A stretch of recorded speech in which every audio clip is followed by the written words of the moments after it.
मैंने इन छोटे लोगों की भूमि का बहुत सारा खाना एक ही घूंट में खा लिया। उनकी कृपा का बदला चुकाने के लिए मैं उनके लिए काम करने लग गया।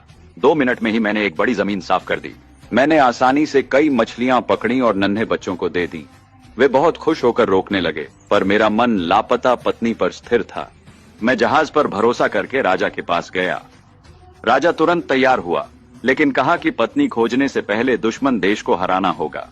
मेरे पास मानने के सिवा कोई चारा नहीं था। 10 मिनट तैरने के बाद मैंने आखिरकार दुश्मन के जहाज देख लिए और उन्हें दूर खींच लाया।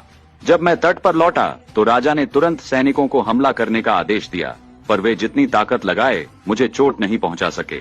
मैंने सारे दुश्मन के जहाज दूर खींचना जारी रखा।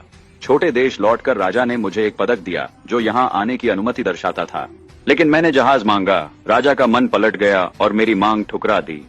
मैं समझ न पाया कि अचानक उसका रुख क्यों बदला। कुछ देर बाद मैंने सैनिकों को मेरी फांसी का आदेश देने की बातें करते सुना। तभी महल अचानक आग की चपेट में आ गया और मैंने राजा को जलने के कगार पर देखा। नाजुक घड़ी में मैंने तुरंत खूब सारा पानी पिया, फिर इसे महल पर छिड़क कर आग बुझा दी।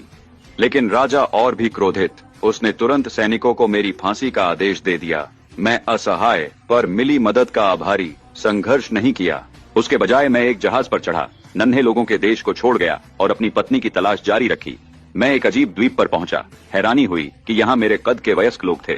मैं उत्साहित होकर दौड़ा, पर पता चला वे केवल 2 मानव आकार के लकड़ी के कठपुतले थे।